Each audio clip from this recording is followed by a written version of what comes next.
السلام علیکم خواتین و حضرات، آج آپ کے لیے میں امجد اسلام امجد کی ایک نظم کمرہ امتحان سے لے کے حاضر ہوا ہوں۔ بے نگاہ آنکھوں سے دیکھتے ہیں پرچے کو، بے خیال ہاتھوں سے ان بنے سے لفظوں پر انگلیاں گھماتے ہیں، یا سوال نامے کو دیکھتے ہی جاتے ہیں، سوچتے نہیں اتنا جتنا سر کھجاتے ہیں۔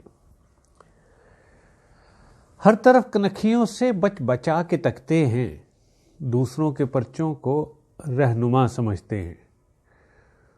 شاید اس طرح کوئی راستہ ہی مل جائے، بے نشاں جوابوں کا کچھ پتہ ہی مل جائے۔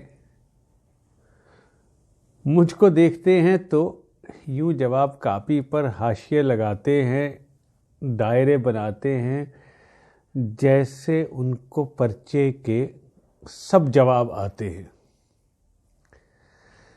اس طرح کے منظر میں امتحان گاہوں میں دیکھتا ہی رہتا تھا۔ نقل کرنے والوں کے نت نئے طریقوں سے آپ لطف لیتا تھا، دوستوں سے کہتا تھا، کس طرف سے جانے یہ آج دل کے آنگن میں ایک خیال آیا ہے، سینکڑوں سوالوں سا ایک سوال لایا ہے، وقت کی عدالت میں زندگی کی صورت میں۔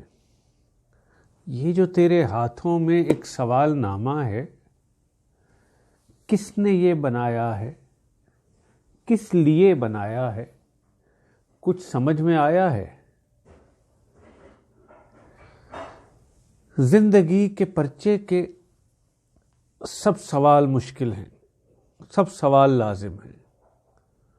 بے نگاہ آنکھوں سے دیکھتا ہوں پرچے کو، بے خیال ہاتھوں سے ان بنے سے لفظوں پر انگلیاں بناتا ہوں۔ کوئی دیکھتا ہے تو دائرے بناتا ہوں، حاشیے لگاتا ہوں، یا سوال نامے کو دیکھتا ہی جاتا ہوں۔ امجد صاحب کی یہ نظم احمد ندیم قاسمی کے نقوش میں فنون میں چھپی تھی 1986 میں۔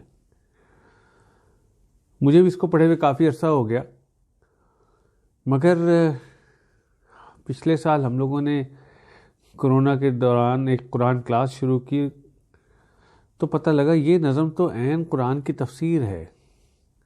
اللہ تعالیٰ بار بار یہ پوچھتا ہے کہ تم دوسروں کو دیکھتے رہتے ہو، اپنے پہ نظر ہے؟ کیا کر رہے ہو، کیا ہو رہا ہے، کیا ہونا چاہیے؟ بہرحال